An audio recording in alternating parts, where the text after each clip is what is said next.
Hi students, today we are going to start with the very first chapter of our second book, that is the Indian Economics, and the name of the chapter is The State of Indian Economy on the Eve of Independence. Right? So let's start with that. Okay. So हमें पता है कि यार आज तक Indian economy ने बहुत सारे अप्स एंड डाउन्स देखे हैं and to make you understand in a easy manner मैं आज तक हमारी इकोनॉमी को 3 हिस्सों में डिवाइड कर रहा हूँ जिसके बारे में हमें अपने सिलेबस के अकॉर्डिंग पढ़ना है मैं उसको 3 पार्ट्स में डिवाइड कर रहा हूँ, पार्ट 1, पार्ट 2, पार्ट 3।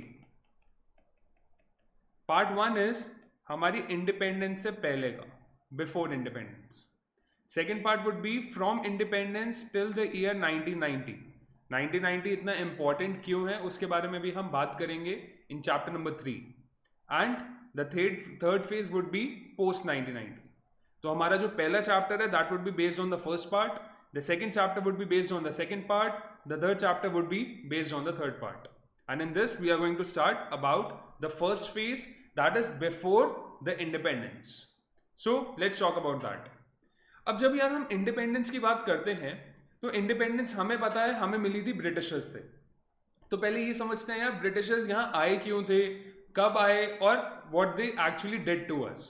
तो लेट्स सी, बेसिक इंट्रोडक्शन देखते हैं इस चैप्टर का। सो ब्रिटिशर्स एक्चुअल में जब आए तो यहाँ पे शुरू हो गया था कॉलोनियल रूल। अब कॉलोनियल रूल क्या होता है, लेट्स अंडरस्टैंड दैट फर्स्ट। हम कह सकते हैं कॉलोनियल रूल एक ऐसा रूल है जहां पर एक रूलर है, रूरल यानी एक गवर्निंग अथॉरिटी है, और दूसरा जो है वो उसकी कॉलोनी है यानी वो उसका इलाका है। यानी ब्रिटिशर्स यहां पर आए, Britishers were the rulers and we were actually like a slave to them. Britishers यहाँ पे रूलर्स थे और इंडिया उनकी कॉलोनी थी, इसलिए हम उसे कहते थे उनका कॉलोनियल रूल चल रहा था, ब्रिटिश रूल चल रहा था यहाँ पर। राइट, ये ब्रिटिशर्स आए क्यों थे, उनका एक लौता पर्पस क्या था। उनका आने का पर्पस सिर्फ ये था, उन्हें दिख रहा था कि यार इंडिया में बहुत सारे रिसोर्सेज हैं, इंडिया बहुत अच्छा फ्लरिश कर रहा है, इंडिया को वो अच्छे से एक्सप्लॉइट कर सकते हैं और यहां से सामान लेकर ब्रिटेन लेकर जा सकते हैं ताकि जो ब्रिटेन की इंडस्ट्रीज हैं उनको रॉ मटेरियल सस्ते में और अच्छे से मिल सके। यानी वो लोग आए थे to make India a feeder economy for the industries that was set up in Britain. वो आए कब थे, they came in the year 1757। They laid their foundation in India, the British empire in India, after the battle of Plassey that was fought in the year 1757। यानी उन्होंने 1757 से लेकर 1947 तक लगभग 200 सालों तक हमारे ऊपर राज किया था। So we are talking about those 200 years. Right, so हमारी इकोनॉमिक कंडीशन जिसके बारे में हम बात करने बढ़ रहे हैं ड्यूरिंग द ब्रिटिश रूल, वो उस टाइम पे स्टडी किसने करी थी वो देखते हैं। That was done by Dadabhai Naoroji, then VKRB Rao, RC Desai, Findlay Shirras, William Digby. So there were various people who were actually studying the economic conditions before independence. So before independence क्या था, let's see। मुद्दा आता है कि Britishers के आने से पहले, ब्रिटिशर्स जब हम कह रहे हैं कि यहाँ पे इंडिया को अपनी फीडर इकोनॉमी बनाने के लिए आए थे, वो क्यों आए थे, ऐसी कौन सी कैरेक्टरिस्टिक्स थी इंडियन इकोनॉमी में जो उन्हें अट्रैक्ट करके यहां तक ले आई। ऐसा क्या था, ऐसे क्या पॉइंट्स थे। Let's see, number 1, India was an agrarian economy. Agrarian, the word comes from the word agriculture, यानी हमारा एग्रीकल्चर सेक्टर बहुत स्ट्रांग था एंड रफली हमारी 85% population was involved into the agriculture sector, 85%. Second, we were very well known for our handicraft industry। हाथ से जो हम लोग प्रोडक्ट्स बनाते थे वो एक्चुअल में वर्ल्ड वाइड सप्लाई किए जाते थे and we were very well known for it. हमारी handicraft industry was famous all over the world and we were exporting it at a really very good scale as well. Third, India seem to be a prosperous economy, कि यहाँ पे growth के chances बहुत ज्यादा हैं क्योंकि यहाँ पे रिसोर्सेज बहुत सारे हैं, लोग भी बहुत हैं, रिसोर्सेज भी बहुत है, लैंड बहुत है, हर चीज एक्सेस में थी and we actually had those opportunities to grow जो इंडियंस नहीं देख पा रहे थे, बट ब्रिटिशर्स देखकर यहाँ पे हमारे ऊपर रूल करने आ गए थे बिकॉज उनका मेजर टारगेट क्या था, हमें अपनी फीडर इकोनॉमी बनाना। राइट। सो उन्होंने क्या किया, सेक्टर वाइज डिस्कस करेंगे। सबसे पहले देखते हैं agriculture sector, what they did to our agriculture sector.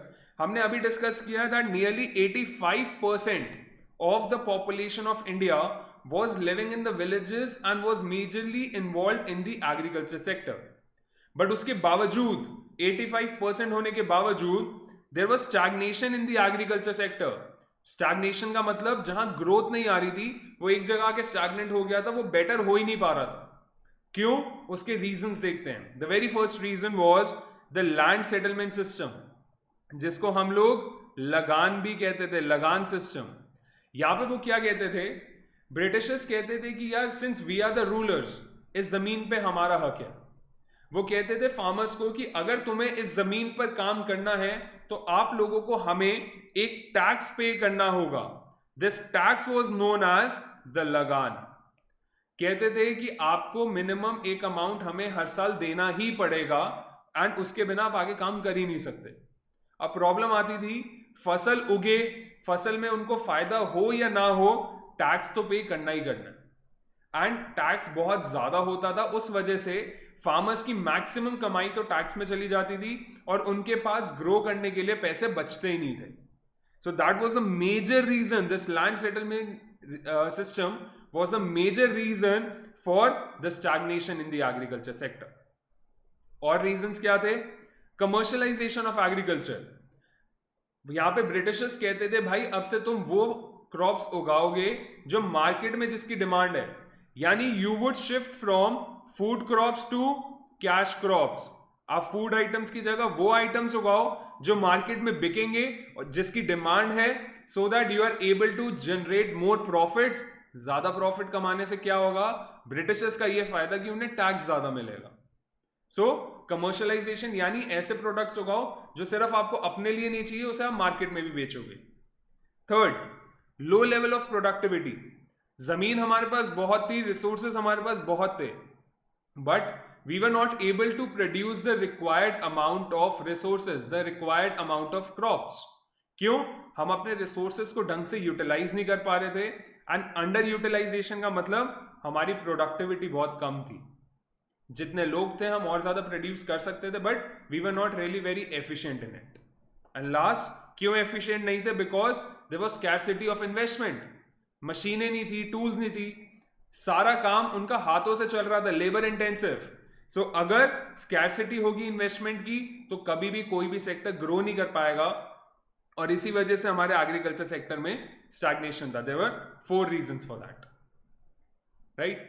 Then the next sector, अगर हम बात करें इंडस्ट्रियल सेक्टर की, तो इंडस्ट्रियल सेक्टर में भी हमें पता है there was a poor state in the industrial sector. Industrial sector भी कुछ खास ग्रो नहीं कर रहा था। क्यों नहीं कर रहा था, देखते हैं। Number 1, deindustrialization of the handicraft industry. Britishers को पता था हम हैंडीक्राफ्ट इंडस्ट्री में बहुत अच्छे हैं। उन्होंने क्या किया, हमारी इंडस्ट्री तबाह कर दी। तबाह कैसे कर दी? कहते कि भाई अगर कोई यहां से हैंडीक्राफ्ट इंडस्ट्री से कोई एक्सपोर्ट होगा कोई गुड, उस पर हमें टैक्स देना पड़ेगा, और टैक्स बहुत हाई था, तो लोगों ने यहां से खरीदना ही बंद कर दिया। अल्टीमेटली जब डिमांड ही नहीं बची, धीरे धीरे धीरे करके इंडस्ट्री शट डाउन हो गई। ऐसा क्यों किया? क्योंकि वो चाहते थे कि जो लेबर हैंडीक्राफ्ट इंडस्ट्री में काम कर रही है, वो लेबर ऐसी इंडस्ट्री में काम करे जो ब्रिटिशर्स को बेनिफिट दे। हैंडीक्राफ्ट प्रोडक्ट्स की डिमांड ब्रिटेन में नहीं थी, तो उनको ये इंडस्ट्री भी पसंद नहीं थी। तो उन्होंने उस इंडस्ट्री को तबाह करने के लिए क्या किया? वो क्यों किया? हम कह सकते हैं क्योंकि उन्हें रॉ मटेरियल सस्ते में चाहिए था। उन्होंने जितना भी हैंडीक्राफ्ट इंडस्ट्री के अंदर रॉ मटेरियल होता था यूज, वो सारा ब्रिटेन ले जाते थे सस्ते में। सेकेंडली, यहाँ पे मैन्युफैक्चरिंग नहीं होगी, तो वो कहते थे फिनिश गुड्स हम ब्रिटेन से इंपोर्ट करके लाएंगे, और ब्रिटेन की इंडस्ट्रीज के लिए एक नई मार्केट ओपन हो गई that they could sell their product in India as well. अब जब ये डी इंडस्ट्रियलाइज कर दी तो इससे नुकसान क्या हुआ? इसके 2 एडवर्स इफेक्ट्स आए। अगर इंडस्ट्रीज बंद हो गई तो इससे एडवर्स इफेक्ट क्या आया? एक, there was high level of unemployment, लोगों की नौकरियां चली गई जो उन इंडस्ट्रीज के अंदर काम कर रहे थे। Second, we became an importer of finish goods. यहां पे गुड्स बन नहीं रहे तो ऑब्वियसली हमें गुड्स तो चाहिए, so we had to import it from the other nations, specifically from Britain. Then और क्या रीजन थे कि इंडस्ट्रियल सेक्टर ग्रो नहीं कर रहा था? Third was low contribution to GDP. Total जितने गुड्स एंड सर्विसेज बन रहे थे majorly were in the agriculture sector and not the industrial sector. Industrial sector हमारे जीडीपी में बहुत ज्यादा कंट्रीब्यूट नहीं कर रहा था. Then next reason was lack of capital good industries. Capital goods होते हैं लाइक मशीन्स, टूल्स, जो हमें आगे फर्दर प्रोडक्शन के लिए चाहिए, और ऐसी इंडस्ट्रीज एग्जिस्ट नहीं कर रही थी जो ये कैपिटल गुड्स बनाए. सो कैपिटल गुड्स ही नहीं होंगे तो कभी भी हमारी प्रोडक्शन एक अच्छे स्केल पे ग्रो नहीं कर पाएगी. And last reason was limited role of public sector. Government की कोई कंट्रीब्यूशन नहीं थी इंडस्ट्रियल सेक्टर में, बिकॉज उस टाइम की government, British government, was focusing on the Britain industries and not the Indian industrial sector. So हमारे industrial sector की जो स्टेट थी that was really very poor. But उसके बावजूद इसके बारे में कुछ फैक्ट्स हैं, वो ध्यान से पढ़ते हैं. 1 मार्क्स के अंदर बहुत इंपॉर्टेंट है. हमारे यहाँ पे 2 इंडस्ट्रीज बहुत स्ट्रॉन्ग चल रही थी, cotton industry and along with that jute industry. Cotton industry पे इंडियंस का राज चल रहा था, इंडियंस का मैक्सिमम कंट्रोल था. एंड जो कॉटन इंडस्ट्रीज थी they were majorly situated in Maharashtra and Gujarat. Whereas जो जूट इंडस्ट्रीज थी they were dominated by the foreigners यानी Britishers and majorly in the area of Bengal. Then मजा तब आया जब एक नई इंडस्ट्री सेटअप हुई, that was TISCO, Tata iron and steel company, in the year 1907 in the area Jamshedpur. Jamshedpur कहां पर है? बिहार में. वहां पे इंडस्ट्री सेटअप हुई एंड ये बहुत बड़ा ब्रेक थ्रू था, बहुत बड़ा चेंज था हमारे इंडस्ट्रियल सेक्टर के अंदर. And one more important thing, second world war के बाद और भी इंडस्ट्रीज ऊपर आनी शुरू हो गई, ग्रो करना स्टार्ट हो गई. कौन सी? शुगर, सीमेंट, पेपर, ये सब इंडस्ट्रीज काफी ग्रो करने लग गई थी. बट उससे फिर भी ओवरऑल देखे तो इंडस्ट्रियल सेक्टर हमारा काफी वीक था. Then next let's talk about the foreign trade. Foreign trade क्या होता है? Import export. उसका क्या स्टेटस था? Let's see. कहते we actually became a net exporter of the primary products and importer of finish goods. हम raw material export कर रहे थे और फिनिश गुड्स बाहर से ले रहे थे, जिसमें मेजरली हम किसके साथ कर रहे थे? ब्रिटेन के साथ. ब्रिटेन से हम वहां पे रॉ मटेरियल एक्सपोर्ट करते थे और फिनिश गुड्स वहां से इंपोर्ट करते थे. Second, monopoly control on Indian foreign trade. Britishers had the monopoly control. उनकी मर्जी चलती थी भाई. किसी और नेशन से अगर हम इंपोर्ट करना चाहे तो करने ही नहीं देते थे. टैरिफ लगा देते थे, टैक्स लगा देते थे कि अगर कहीं और से इंपोर्ट करोगे हमें टैक्स पे करना पड़ेगा. ऑब्वियसली हमें महंगा पड़ेगा तो हम करेंगे ही नहीं. अल्टीमेटली फिर हमें इंपोर्ट ब्रिटिशर्स से ही करना पड़ता था. अगर हम कुछ एक्सपोर्ट करना चाहते हैं तो ब्रिटेन जा रहा होगा तो कोई टैक्स नहीं है, किसी और कंट्री में एक्सपोर्ट करेंगे तो टैक्स देना पड़ेगा, तो हमारा नुकसान था. उनका मोनोपोली कंट्रोल चल रहा था, वो राजा बन के काम कर रहे थे. एंड लास्ट, ऐसे वजह से हम सारा सामान सस्ते में बेच रहे थे बट इंपोर्टेड गुड्स हमें महंगे मिल रहे थे. उस वजह से जो इंडिया की वेल्थ थी वो ड्रेन आउट हो रही थी, खत्म हो रही थी. The wealth was actually going in the hands of the Britishers. हम रॉ मटेरियल बेचने कम पैसा मिलेगा, खरीदेंगे तो ज्यादा देना पड़ेगा, तो यहां की वेल्थ सारी ड्रेन आउट हो रही थी. एंड फॉरेन ट्रेड में तो और ज्यादा एक्सप्लॉयटेशन बढ़ गया. पहले क्या था? लंबे रास्ते से जाना पड़ता था ब्रिटेन तक, शिप्स को बहुत ज्यादा टाइम लगता था. बट एक छोटा रास्ता मिला, सुएज कैनाल खुला 1869 के अंदर, जहां पे इंडिया से लेकर ब्रिटेन तक का रास्ता छोटा हो गया. यानी वहां पे ट्रांसपोर्टेशन कॉस्ट कम हो गई. ब्रिटिशर्स के लिए तो और आसान हो गया इंडिया को एक्सप्लॉइट करना, क्योंकि अब जल्दी पहुंच जाता था, रॉ मटेरियल जल्दी आ जाते थे, finish goods. So the exploitation actually increased over here. तो फॉरेन ट्रेड ब्रिटिशर्स का राज चल रहा था. Then demographic profile. अब डेमोग्राफिक प्रोफाइल यानी जो लोग थे हिंदुस्तान के, उनकी क्या कैरेक्टरिस्टिक्स चल रही थी, उनके बारे में क्या जानते हैं हम. पहली बात जो हम आज के टाइम पे देखते हैं, अगर आप लोगों ने सेंसस का नाम सुना है, जो गवर्नमेंट हर 10 साल में कंडक्ट करती है.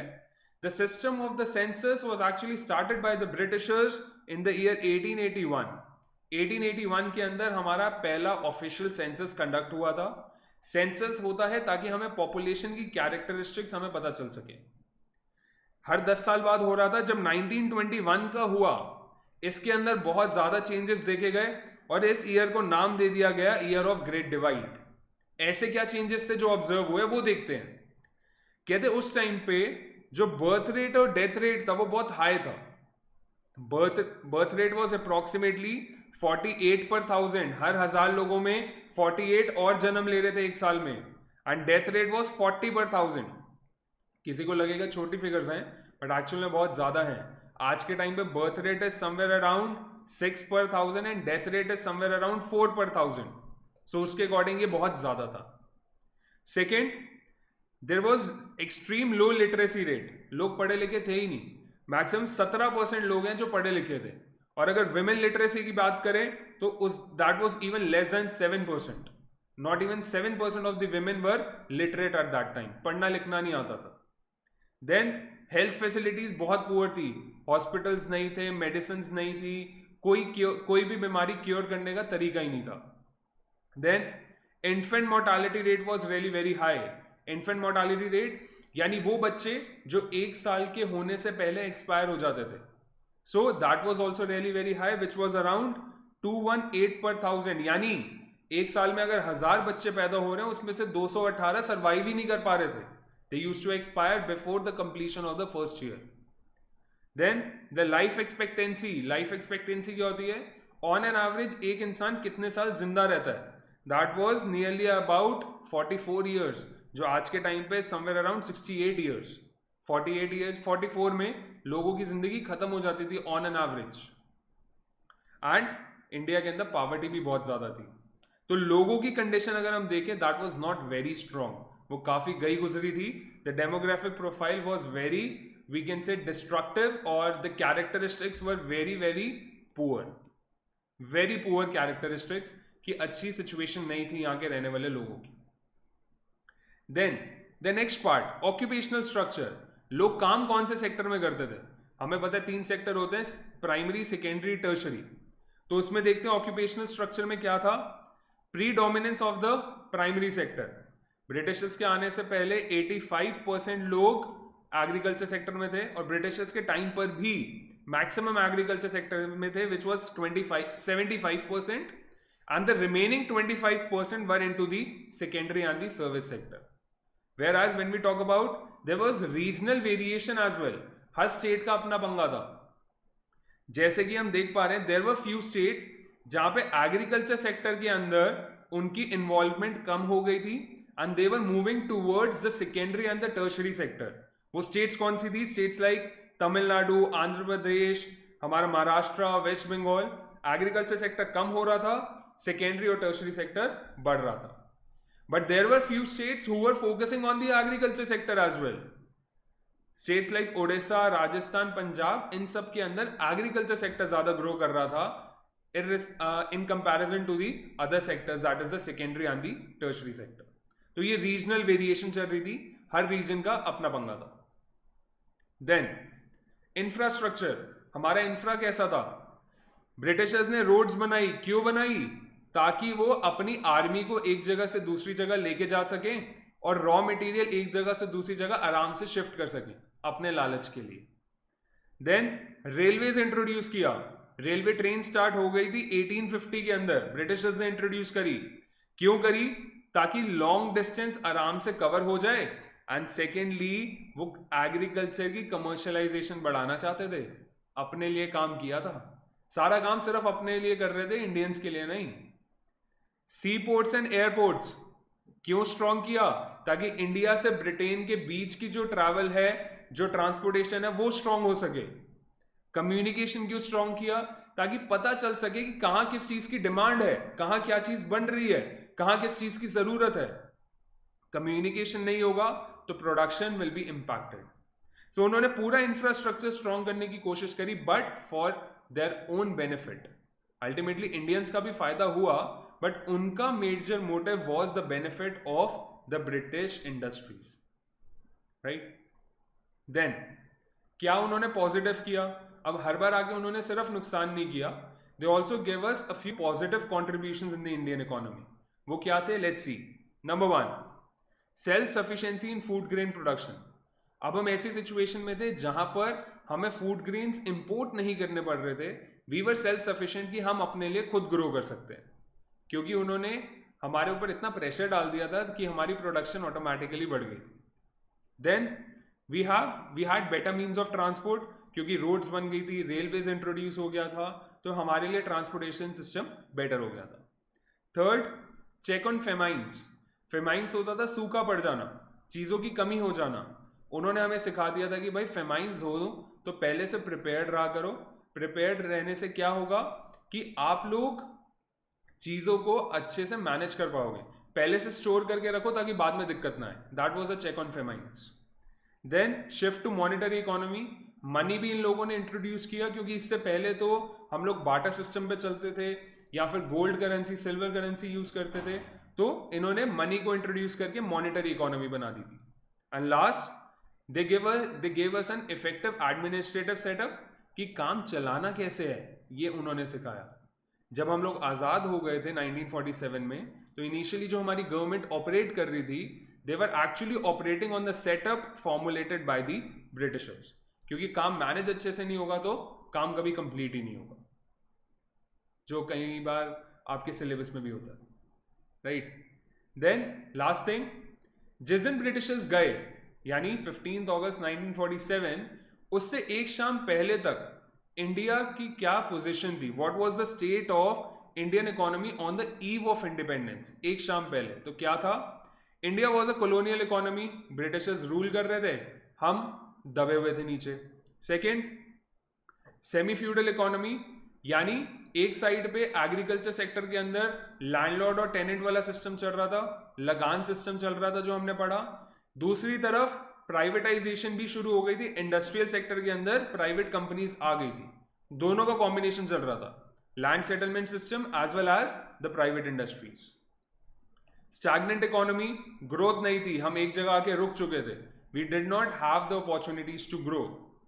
फोर्थ, सॉरी ये रिपीट हो गया स्टैग्नेंट. ओके, तो स्टैग्नेंट इकोनॉमी की जगह एक हमारे पास आती थी एम्प्यूटेटेड इकोनॉमी. एम्प्यूटेटेड इकोनॉमी क्या होता था, एम्प्यूटेटेड इकोनॉमी वाज जहां पर हमारा डिवाइड एंड रूल की गेम चला रही थी हमारी ब्रिटिशर्स, जहां पे हिंदू मुसलमान एक्चुअल में ब्रिटिशर्स ने शुरू किया था. और ये कब शुरू किया था, जब उन्हें पता था कि अब हम यहाँ पे ज्यादा समय तक टिक नहीं पाएंगे. So that was amputated economy, divide and rule का काम चल रहा था. Then we were a backward economy, जहां पे पॉवर्टी बहुत हाई थी, लिटरेसी रेट नहीं था, हेल्थ फैसिलिटीज नहीं थी, लाइफ एक्सपेक्टेंसी नहीं थी, इन्फेंट मोर्टालिटी रेट बहुत हाई था. So we were actually really very backward. And we were also a depleted economy.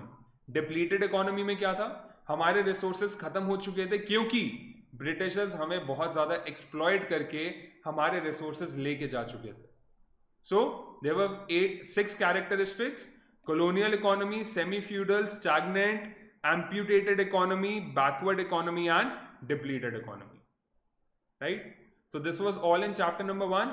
That is the part before the independence, or we can say the part during the British rule. In the next class, in the next lecture, we would be talking about the post-independent India, right? So thank you, students.